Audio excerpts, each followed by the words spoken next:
Good morning all. The first experiment for your syllabus is amplitude shift keying generation and detection.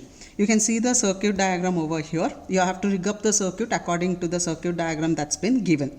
You have two circuits here. One is a generation part and the other is a detection part.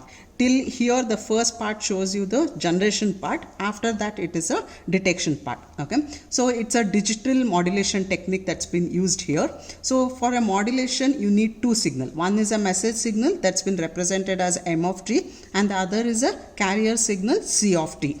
When you set the signal, that is the input signal, message signal should be of 500 hertz and the carrier signal that you give is of a 5 kilohertz. Okay, and to design the circuit, the design has been mentioned in your manual. You can just go through the design. Okay, now I'll show you when you rig up the circuit. This is how the circuit will look. Okay, you need two signal generator. One is for a message signal and the other one is for a carrier signal. You can see here that is the message signal. As I told you, it has to be set for around 500 hertz. Okay, whenever we adjust it, it's showing now it is 526 hertz. Okay, similarly carrier signal, it should be of 5 kilohertz. Okay, it's approximately 4.98 kilohertz. Okay, so you need two signal generator and then you need a power supply. Okay, it's been connected to plus 12 and then the minus 12 volts and then the common, that is ground, has been given. Okay, at the initial stage, the first step what you have to do is you have to connect the message signal and then the carrier signal. Before checking the output, check for the message signal and then the carrier signal. Once you give the connection, here there are two props are there. Okay, one is for a message signal. The yellow one, what you are seeing, it's a message signal. Okay, it's a square wave signal, and then the second signal is a sine wave, which is a carrier signal of 5 kilohertz. Okay, so when you get this one, okay, you have to note here M of t and then the C of t, that is the both the amplitude and then the frequency. Since it is a digital CRO, okay, you just have to press this button, that is a button called as a measure.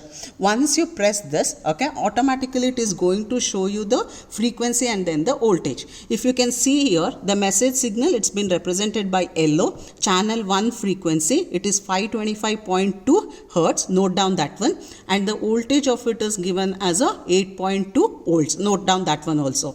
And the carrier signal, that is the frequency of 5 kilohertz and correspondingly the voltage is of 5.2 volts. Note down both the frequency and then the voltage. Now we will check for the output, that is the ASK output. In the circuit, at the output of the emitter, that is a transistor that has been used is a SL100, at the output, that is at this point you are supposed to take the output. We will check the output now. Okay, now you can see that the output has been connected to the emitter of the transistor.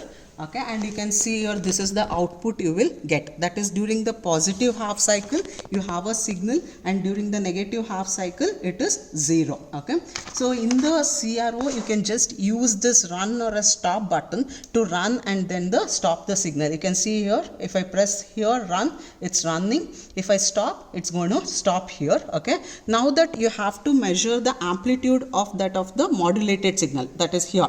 Since we cannot measure the we're not supposed to measure the frequency here, it's just you can just note down the amplitude here. Okay, so in order to do that, again you can just press the measure.